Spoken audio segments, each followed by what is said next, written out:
All right. So my employee spotlight, I decided that I would share a little bit of my lessons that I've learned that have been very particular to my life and my life experience.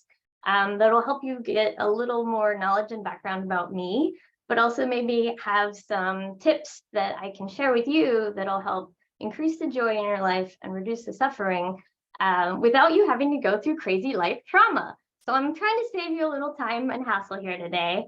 And hopefully you'll find something useful in what I'm sharing. So first, I'm sharing these lessons because of my experience with fibromyalgia. What is fibromyalgia? So like show of hands, who's heard of this before or knows somebody with it? Yeah, all right, a good number. It's something that the Western medical system doesn't know a ton about. It is something that is still being studied, but it's kind of late to the game in terms of people doing a lot of research in this world. And there are some particular reasons about that. I'll bring that up in a minute, but it is an invisible illness. There is not a specific test for it. There is a company marketing a blood test, but no one's really validated whether it works or not. But most of what they do when they diagnose you with it is they rule out other stuff and they try to test your inflammation, and then they have these tender points. So this little pamphlet that I have on the picture of fibromyalgia syndrome, a patient's guide, there's spots on your body and they do this tender point touch test where they press on you until your fingernail turns white on these 18 different points in your body to determine your pain levels. It's not fun. I did not enjoy that. But it's a thing that has no cure and no particular one cause. It goes through different levels of intensity on a day-to-day basis. You can have periods of flares, which are kind of the fibromyalgia term for bad days, and remission, which is kind of in my world a good day, where you feel like you're functioning like a normal human. It is something that happens in the brain. It's a central processing disorder with heightened sensitivity to any kind of perceived stress. Now, we have a very broad definition of stress here. We're talking about stress in terms of sounds, light, touch. It could be real or perceived. Our brains, our amygdala, are about this fear center where it's built that way. So if we were encountering a lion in the wilderness, we'd get the energy to just run and get away from this danger. Well, my brain doesn't process those things right. My fear sense is always going and everything feels like stress all the time. And so I'm constantly having to reframe, work through, kind of calm my body, calm my brain down, which I'm going to show you all these things in more clarity, but it's something that happens in the brain. So that's the important part of understanding that fibro starts in the brain. Some realities of this issue that I have, I am in pain all the time. It's not the same every day. It's not even the same hour to hour. It gets worse with weather, hormones, and stress. It's better when I can manage it consistently and carefully. The funny thing about today being the day that I get to present this is we get to be real meta today. I have had crappy weather here for the last 3 days and have been battling some migraines and some pretty intense pain. So I've been really living my fibromyalgia best life here. So I am doing the best I can given these circumstances, but I couldn't resist getting meta. So if you have more questions about what is fibromyalgia, I'm happy to share. When I first got this diagnosis in September of 2016, I didn't know anything. They literally handed me this pamphlet, and this is my diagnosis paperwork that they gave me. And they were like, okay, now go see your general practitioner. And they were just like, here you go. Now you have this label. Good luck. That was it. So I have had to learn all this on my own, and it has been quite the journey. Is it better in sunny weather? Not necessarily. I don't do well in hot weather either. It's kind of the like it's triggered by weather changes, temperature changes, and pressure changes, especially weather air pressure changes. And then also like there's not like an ideal like too warm, too hot, too cold, because I can find ways to be comfortable, but it can't be too extreme. So I'm a little Goldilocks. Symptoms may include in fibromyalgia, widespread musculoskeletal pain, fatigue, sleep disturbances. I deal with insomnia. That's something that I've had since I was very young, actually. So some of this has been stuff that I've already been dealing with, and some of it is things that kind of got compounded with it, with the fibromyalgia. Numbness and tingling in hands and feet is something I deal with a lot. My hands and feet constantly are in pain, and that's something I'm always managing, especially being at a computer. How do I sit? How do I stand? All those things. Sensitivity to lights and sounds. I know some of the team that was at OLC last week got to talk about this a good bunch, because we were constantly being bombarded by noises and lights and people and so much going on. And I was having to be like, I need to go take a break because this is too much. Too much oversensitive sensory stimulation will definitely result in bad days, because I can get overwhelmed with all of that. My brain sees it as stress. There are another level of this is cognitive.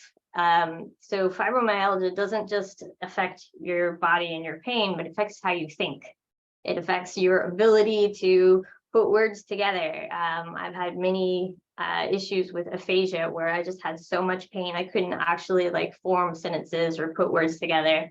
There are places where I could not think as quickly as I do now. I couldn't put together like before and after things. Cause and effect felt very difficult to struggle. There was a struggle with language and just my cognitive ability. My memory was really affected. I've been able to gain many of these things back through a lot of my own work, which I'll share, but these are really common problems. And of course, it's comorbid with a whole bunch of other things, everything from migraines, TMJ. So I do have these issues as well. And it increases your risk for suicide, which I think is an important thing to call out, because it's an invisible illness and it's very isolating, and people are in pain who deal with this. And when you are feeling that level of intensity, it's like crazy storming here now, by the way. It's like torrential downpour weather going on right now. Very set the mood. We'll set the mood here. So it is a very, very difficult thing going on in having to deal with that every day, and that can cause people to feel hopeless, and that will lead to potentially suicide. So it's something that this needs to be talked about more. We need more research. We need to call more attention to this, because it's something that we lose people to. I actually had a friend who had lost his sister to suicide because of the fibromyalgia. So call that out, and that's not going to be me. I do want to share a little bit about who typically has this diagnosis. It affects 4 to 5 million Americans. Now, these are ranges because the research, like I said, is not great. So you'll find like one article saying this and another article saying that. But they estimate that it affects 2 to 10 times more females than males, typically middle age, although it does occur in children. And we're actually seeing more and more children getting diagnosed with this. And it is not progressive, so it's not something that gets worse, but it doesn't necessarily get better either. Many people who are in their 5-7 year journey have disability, they don't work, they stay at home, and that's their life. That is very, very, very common. So I'm a little bit of an oddball here. The way that they treat it, they give you medications. They recommend certain types of therapy. They talk about how to reduce stress in your life. And then they give you a set of sort of therapies that you can do for yourself, whether that's getting massage, doing regular exercise, trying to find better sleep habits, and then weight loss. All of these are pretty traditional things they didn't talk about: diet changes, how you talk to yourself. These things just didn't really come up in any of my conversations with doctors. I have this picture here. This is actually from 2018. So this was about 2 years into my journey. This is all the supplements and vitamins I was taking at the time, like on a daily basis, because I was experimenting, trying to figure out on my own what I could do to improve my sleep and lower my pain, reduce my inflammation, and try to get my body back into some better habits. So I just thought I'd share. Along the way, I have these little pictures of my journey, so you get to kind of see what it was like at that time, because I'm not really that person anymore. I am a very different person now, but looking back at these things has been quite exciting to bring up all these lessons, and we're gonna dive into those. But I have to give you sort of a timeline so you can see what this looks like for me, because my journey through fibromyalgia has been a little atypical. Oh yeah, I can't imagine, Michelle, the amount of medication that they typically give. When I first started, it was bottles and bottles. It was crazy. So my timeline is this. I think I have some childhood factors. Like, I am a very sensitive person. I'm an empath. I used to get sick very often. There is a genetic factor. It has a funny name, MTHFR. My aunt was diagnosed with fibromyalgia. I have also had insomnia, migraines, anxiety, and depression, which these are all things that are kind of comorbid with it. There is usually, not always, but usually a trigger of some kind related to the onset of fibromyalgia. So the question that gets asked is like, why now? Why did this happen then? And for me, it was during an extremely emotionally abusive divorce, and that I started having symptoms pretty quickly after that. I got out of the situation. I got to a safe space. I was in a safe place, in a safe relationship after that. But these symptoms started compounding, mostly because I was just not listening to my body. I was doing what I needed to do to like get through the day, to build myself at work. I was working a new job. I was trying to really excel professionally. And so there were things that I wasn't listening to at that time that I probably should have been, now that I have this, great perspective of looking at my past. I started going to CrossFit again, which I'd done in my younger years. And that after every workout, I was just having more and more pain. I finally went to a physical therapist, and they were the first person to say the word fibromyalgia to me. They're like, you are getting worse, not better. This doesn't make any sense. So that was the first indication that something was wrong. And I got the diagnosis, which was literally this weird series of tests. And here's a pamphlet, go see your general practitioner, peace out. And then it just started getting worse. My general practitioner gave me a series of medications, and I just started escalating in symptoms. Over the year 2016 to 2017, I had everything from strange rashes. I had a petite mal seizure. I lost the ability to walk. I was terribly suicidal. I had extreme cognitive impairment, complete aphasia, and IBS. In March of 2017, I was granted short-term disability from my work, and I took off. By September of 2017, I won long-term disability, was granted long-term disability from the insurance. I will later have to go to court to prove I was actually disabled during that time from 2017 to 2019, which I will come back to. I actually won that case. But in 2017, I could not take care of myself. I moved to Gainesville back with my parents, and I spent a year living with them, experimenting, learning, and healing, which is where a lot of these lessons come from. And then I was able to actually move out on my own. I was very lucky to find a place where I could get what I needed and accommodate myself. I was able to return to driving, which I had given up previously. And I set a goal for myself that if I could have 6 months of no bad flares, I would allow myself to start applying for jobs. So that was, I like goals, motivation, it's good for me. So I was able to complete that goal. I returned to work, started doing yoga almost daily. I won my disability case for the time from 2017 to 2019 of being disabled. I had all this data that I brought to them, which I'm going to share a little bit about to you. And since then, I've been able to reduce my flares, reduce my pain, be more active, sleep better, and keep learning. So this is kind of the timeline of where I'm at now. And I hope to continue to grow this series of lessons. I think the way that I can frame this is that I'm the only one who could give this knowledge. And because I had this experience, I feel very privileged in a weird way, because I have a weird brain and a weird way of interacting with the world.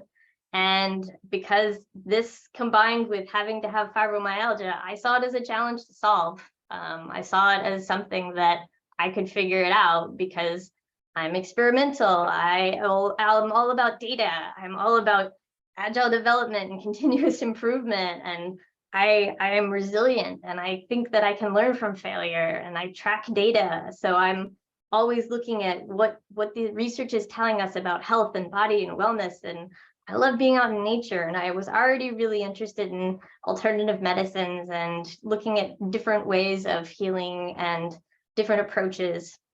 So using this strange skill set, I was able to kind of super learn how to navigate this really dangerous, bizarre, weird world of having fibromyalgia. And the things that I learned along the way apply almost universally to reducing suffering and increasing joy to anybody who deals with those, which I think is pretty much every human.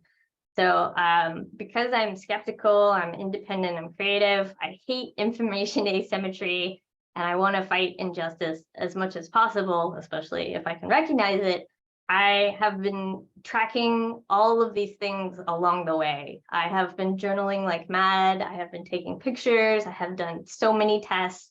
I've been tracking all kinds of experiments, and I have been able to come to this point of putting together what's going to help other people without having to go through the trauma that I went through. So that's the framing for this. Are we ready for tip 1? All right, tip 1 in my lessons learned: rest is productive. This is a hard lesson, especially for those of us who really like work and being productive, and see productive as a certain type of productive that we define as always making things, always doing things, always producing, always being on.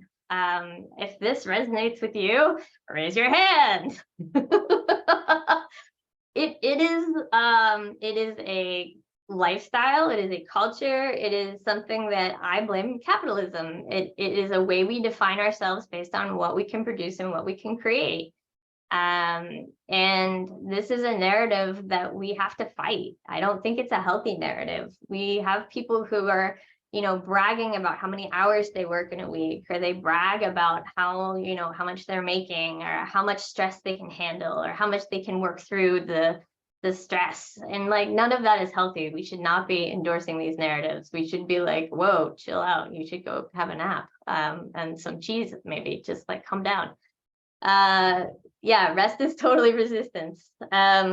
We also have a narrative about wasting time. We think that if we are not doing something, we are wasting time. There's a lot of learning science and brain research that says that's not true. We have 2 different types of thinking fast and thinking slow. There's the tortoise and the hare idea, not the tortoise and the, what's the other one? Oh, yeah, not thinking today. Hare brain, tortoise mind. That's it. Hare brain, tortoise mind. So we have 2 types of thinking, and when we're resting, that secondary type of thinking actually gets to come to the forefront. So it gives us time to process. It gives us time to actually think more deeply and critically and creatively. So rest is important to being a good thinker, and that was something that I was terrified of. I was absolutely terrified of rest and not being productive. The picture that I have here is from July 2017. So this is from a journal. And what it says is, what can I be? Who am I? I have to stand on my own, and that terrifies me. What if no one wants to work with me? And if I only thought that I was moving into being an expert, I'm scared. I don't know what my brand is. This is me terrified that I am losing my job and not having a way to make money. This is the initial reaction to a few months into having this issue in my life, that I couldn't work anymore. This is a really great framing of where I saw my value in the world. I was worried about money and this job. I was worried about being a marketable skill set. So this mindset is what got me into this mess. This mindset is not a healthy mindset. This is what I was working to change. So being able to reclaim that rest is productive and reframing it was a huge, huge lesson that I had to put into place. And that seeing my worth wasn't based on what I could produce or how much I could make or how much stress I could handle. It's worth reframing what my life goal is and how I'm going to value myself, which that's going to be my last slide.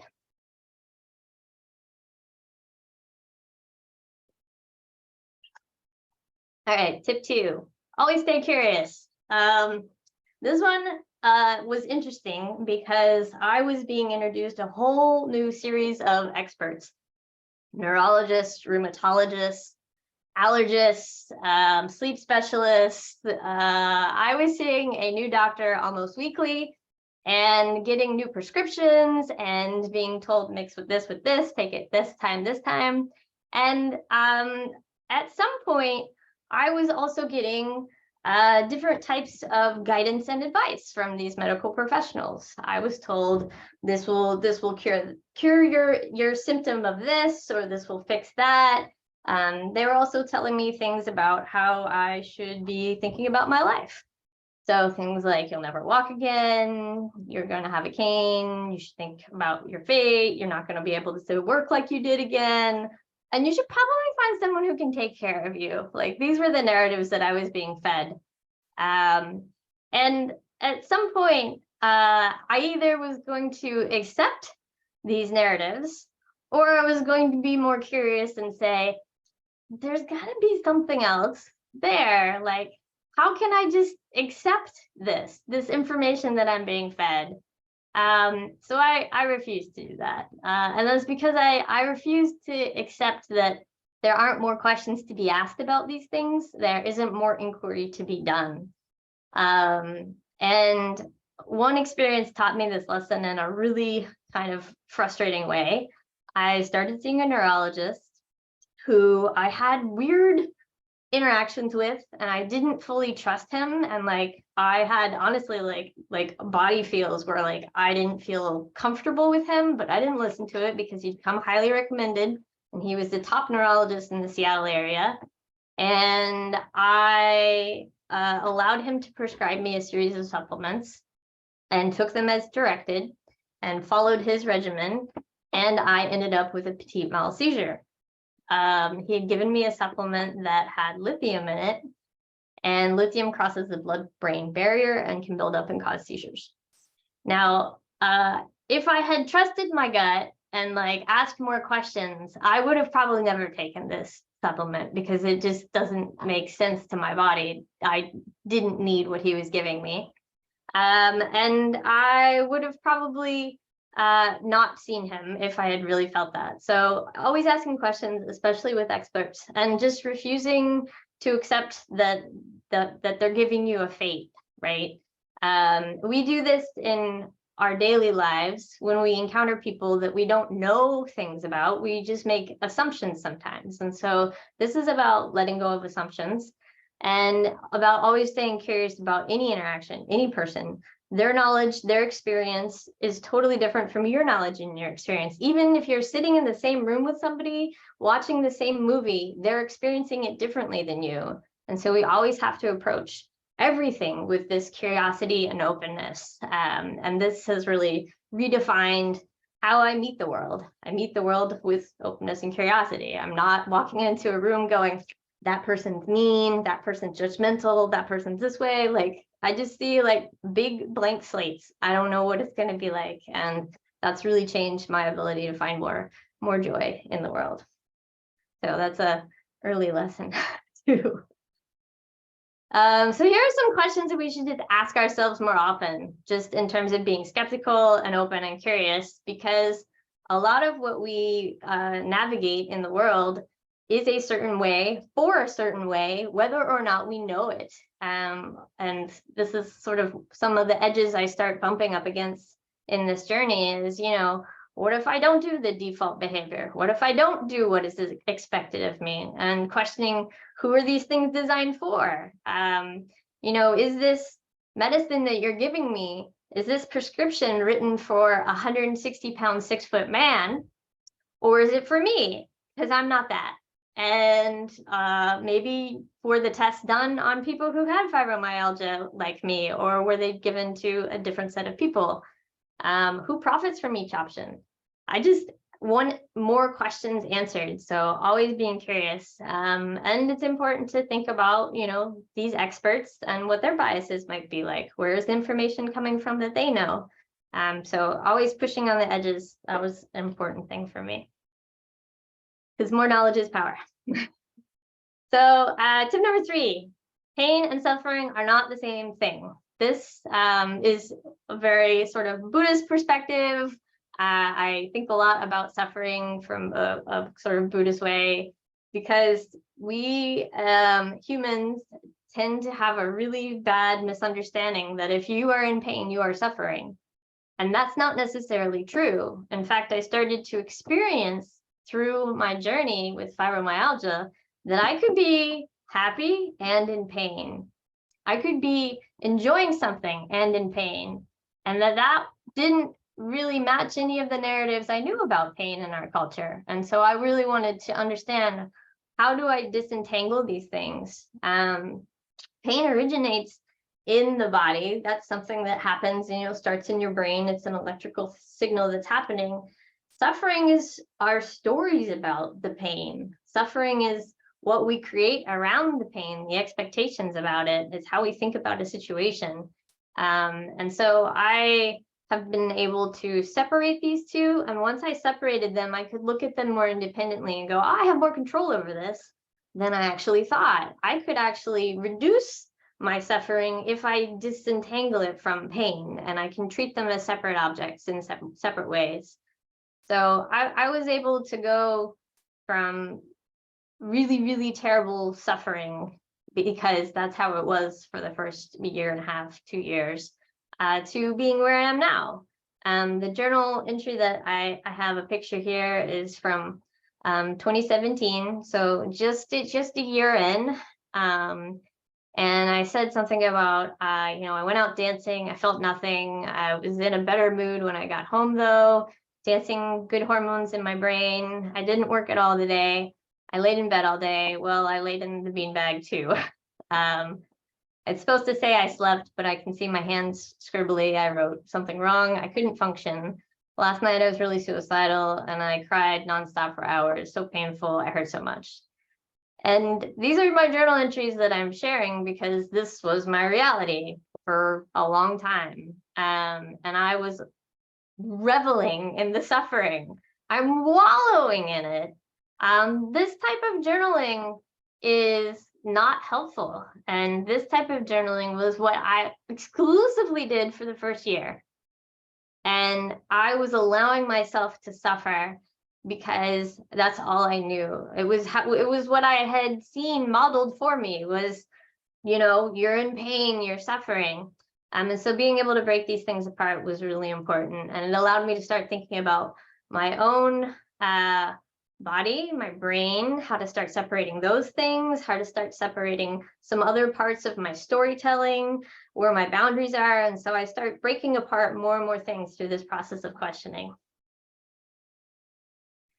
So the next tip is that you're body first and brain second. And I, along the way, got introduced to this idea of embodied cognition. And it's tough being a body. It's tough because that's all we know. And we are sort of trapped in this experience. And if we think about it in the ways of being trapped and isolated and in pain all the time, that's not really comforting. It's not really useful either when you focus on your body that way. And so I've had to really think about, how do I instead tell my brain what it should think and listen to what my body is saying? So I'm sort of flipping this narrative about, brain and body, and I'm really trying to be proactive about the stories that I'm telling myself and my body. So I have a lot of mantras. I'm safe, I have everything I need, I'm strong and healthy, my body can heal itself, my body knows what it needs. And these all felt incredibly freaking awkward the first time I had to say anything like this to myself, right? It is weird trying to sort of will your brain into these other narratives that are uncomfortable, and they're not what you would normally say to yourself. And so it's like really, really weird to sort of think more about your body first and your brain second, and telling yourself what to feel and what to think. But it's been an incredible strategy to actually change my body and how it works. One of the things that I'm sharing in this picture, this is a picture from one of my series of experiments. For a year, I tracked all kinds of data, and everything that's pink, that's a flare day, just to show kind of what the state of things were. And so I was either going to give into this narrative of my body being in pain every day and suffering, or I was going to give myself these other narratives to try to grow on, to try to grow into, to kind of fake it till you make it, right? This actually has some research behind it that it does happen. You can get your body to experience things by thinking about it and thinking about it often. So these felt weird at the beginning, but they became more and more important in my life, to being able to change my health. Tip number 5, find your boundaries and ask what you need. Ask for what you need. This is good advice for everybody, because boundaries are hard, and they're hard to learn, and they're hard to defend, and they're hard to vocalize, and it's just hard being a human. So every day I was faced with a whole new series of questions, like, how am I going to feel today? What's going to be my energy level? Am I going to even be able to feed myself? Can I walk to the bathroom on my own?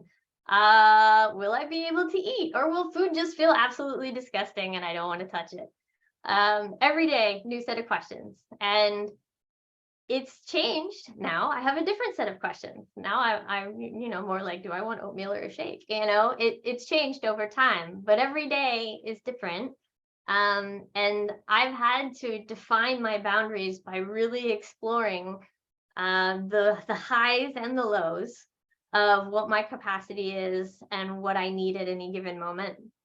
And that means a lot of experimenting and a lot of messing up and a lot of bad days, but I've learned from those bad days. So now I can see what is the right amount of this that I can manage before I go into bad zone.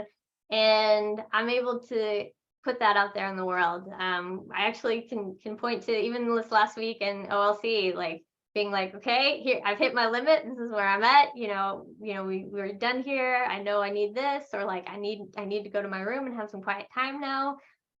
Being able to just ask for those things and know that it's okay to ask for those things has been life-changing. That it's okay to be able to say, I need no noises around me that right now, or like I need no touching right now, or hey, I need to be in bed today. That's okay.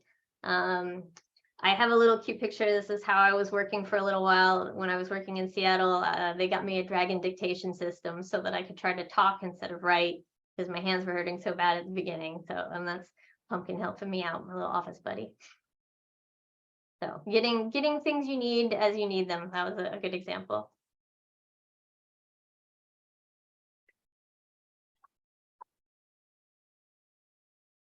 All right, are we having fun yet? So tip 6, practice everything, but especially acceptance. This is something that I found terribly challenging because I have never really seen a good model for this. And I don't think we have a lot of good models for this. I feel like we instead have models of resistance and no, you need more. You are never able to accept reality for what it is. Everything is actually wrong. Everything, you should be afraid. Everything is lacking. These are the cultural narratives that we see, especially in our advertising world, right? We don't see models for acceptance. And when you're in a state where every day is a challenge, it's hard to accept that as a reality. It's very difficult.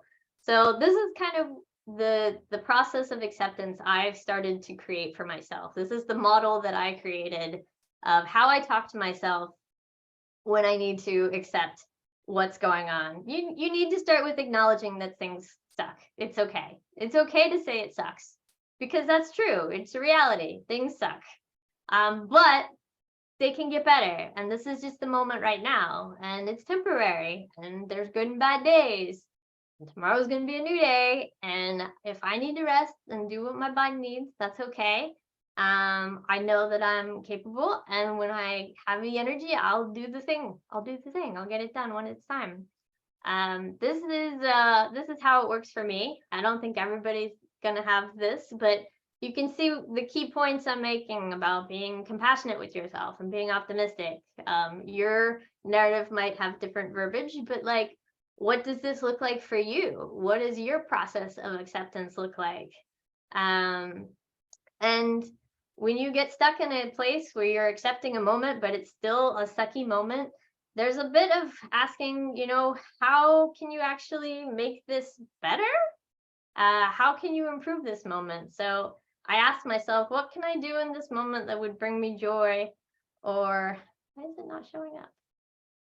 Make this moment more pleasurable. There we go.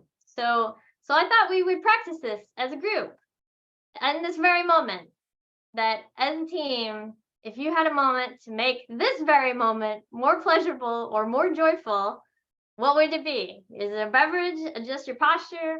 Make a yawn or a squeal? You have 1 minute to make this moment more enjoyable, and go.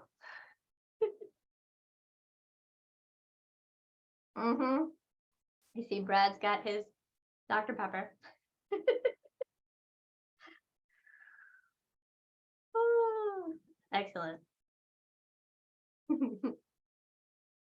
Can you go golfing? If you can golf in a minute, yeah. Very quick golf, Sean. All right. That feel better? All right, good. So here is my next lesson. Telling a better story. This is something that has followed me through my work now as well, which is being able to look at the stories I'm being told, specifically ones from medical professionals, the stories I'm telling myself, the stories that I'm telling the people who are caring for me, my family, my friends.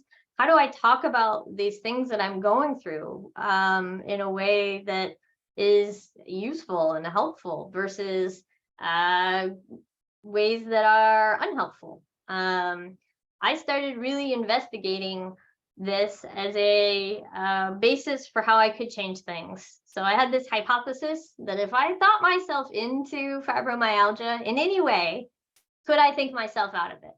And I was willing to experiment to find this out, to see if I could, through a series of changing how I talk to myself, how I talk about things, how I communicate, all in general, could I change my body and my level of pain? So I started experimenting with mantras, with how I changed my journaling. I started experimenting with how I would talk to my parents, and I would change things to either make them more palatable for the moment, or something that was actually going to make it more optimistic, or something that was going to focus on a different aspect of the answer that I wanted to focus on. So this whole idea of revising, reframing, or totally rewriting a narrative became this series of steps that I could do whenever something didn't feel right, or I knew it was actually not helping, it was hurting.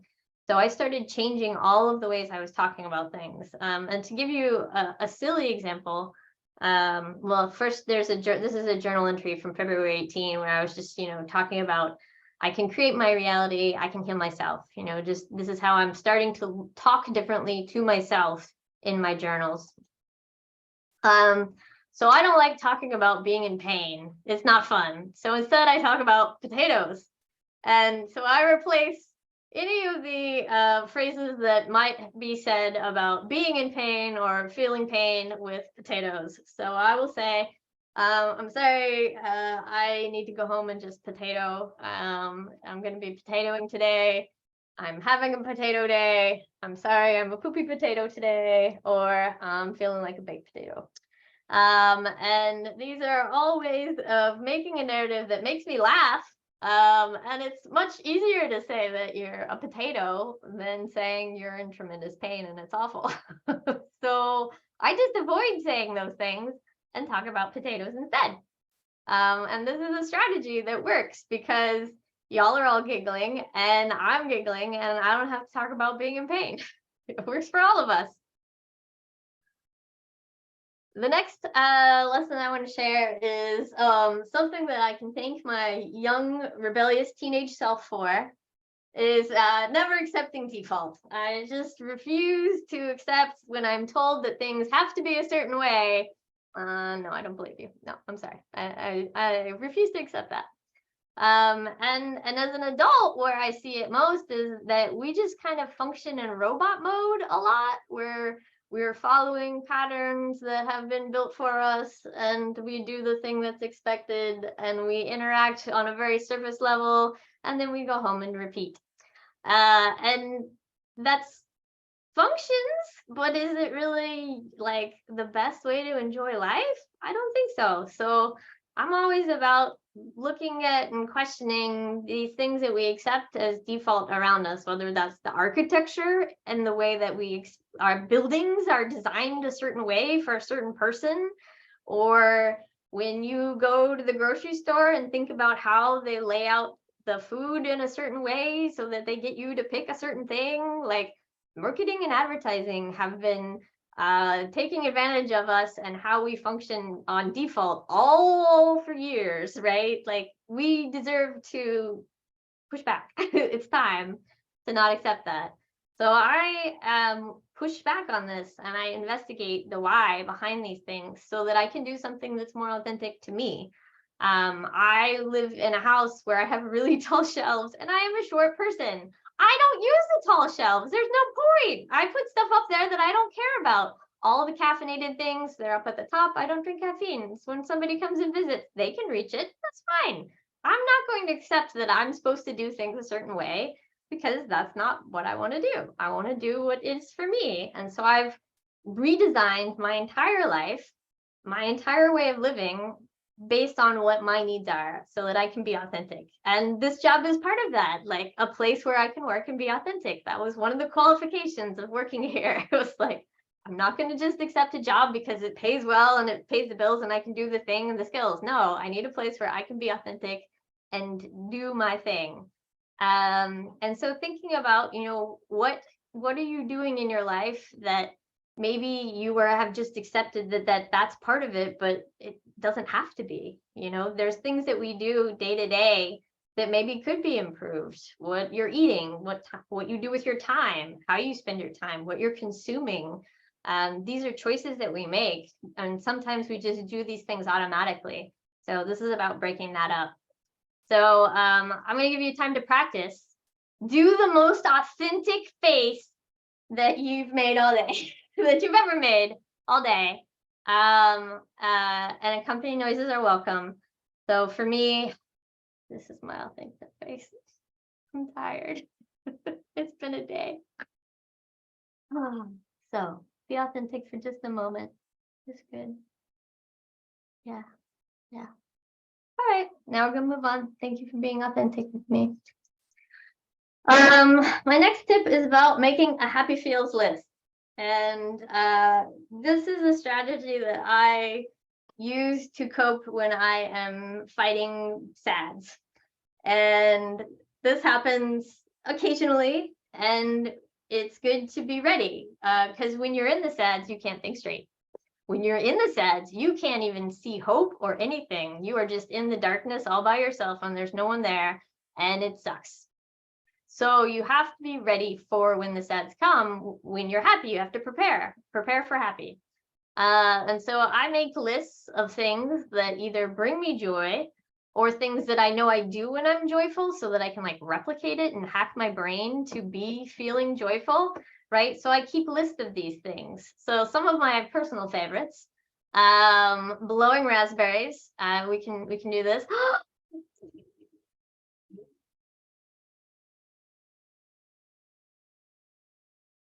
It's very hard to be sad when you do that.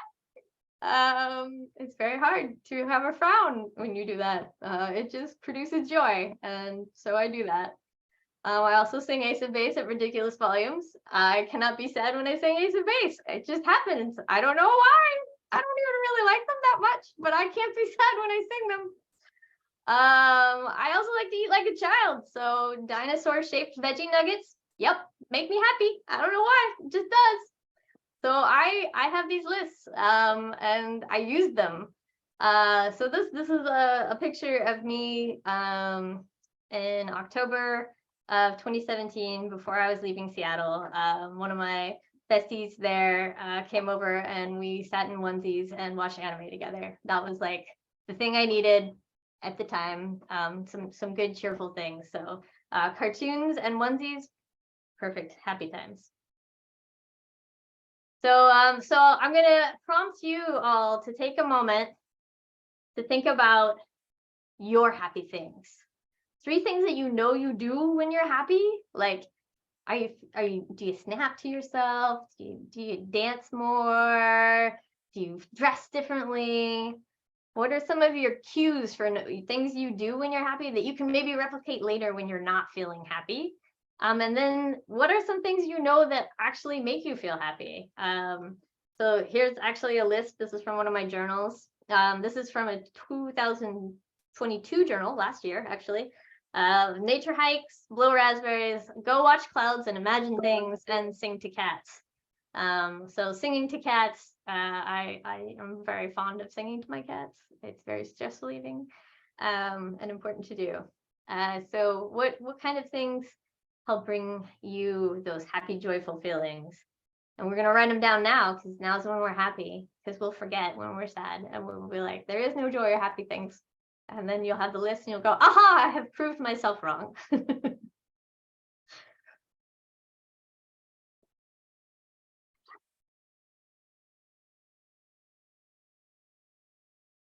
I'll give you 1 more minute, because we're on good time.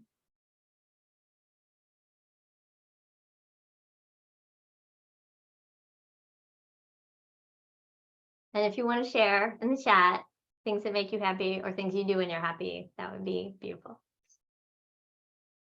but optional. All right, you can keep thinking and adding. Cats make me happy too. Yay, dance parties. I also do dance parties. All right, so my last tip is about being flexible in mind and body. And the picture accompanying this is a picture of a mirror that I wrote on. So in November of 2017, 1 month into being in Gainesville, so I had left Seattle. In Seattle, prior to all of this fibromyalgia stuff, was like living my best life. I was working for this amazing consultancy. I was giving presentations to Bill Gates. I was living in this cool little condo downtown, and it was super sexy and walkable, and like everything was great. And then I had to move home with my parents, and I couldn't drive, and I had no life, and I was in pain all the time. So it was a pretty hard hard thing to accept, and big difference, big changes. And I did not want to go on. So I faced a really bad dark point. and managed to get through it and had a transformative experience in Gainesville that allowed me to rethink how I wanted to be in the world. And so I wrote it on a mirror so I wouldn't forget and I would see it in the morning. So this is the message to myself. You may not remember this in the morning, but you are love, you share joy. Oh, I'm gonna get teary, sorry. You build empathy through storytelling. You make the world a better place than how you found it. So after that, I didn't have any doubts about being here and what I needed to do and why I needed to be here. And I changed my mind about me, which is a hard thing to do, to change your mind about yourself and who you are. So, you know, I started this presentation with my concern about my job and my brand and who I was going to be. And I want to end on now I've redefined who I am and this idea of being joy and love and clearly lacking tissues when I should have known that I was going to get teary about this. I even told myself I should get tissues, but I forgot because I got excited. So yeah, being flexible in mind and body is about being able to constantly allow yourself to redefine who you need to be and what you need at any moment.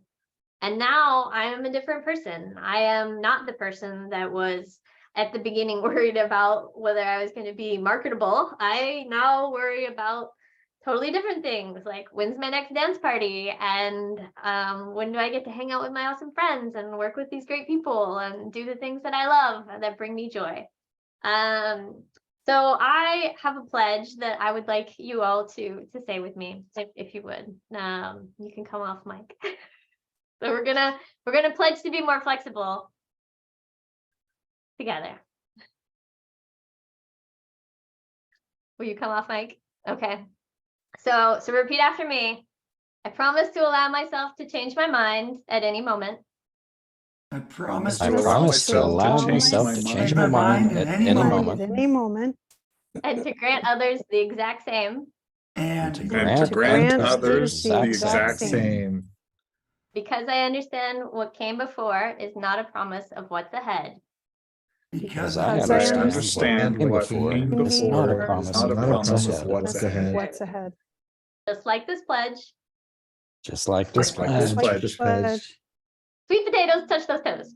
Sweet potatoes, touch those toes. How you're being flexible in mind and body. Thanks.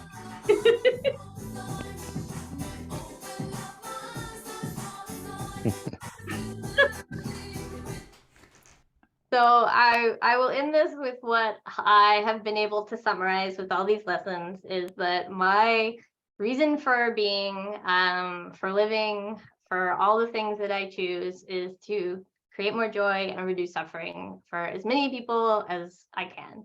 And many of you know that I'm not religious, but this is what I use as a framework for all my decisions. If it doesn't fit in my create more joy, reduce suffering framework, then I don't do it. I don't invest in it. It's not for me.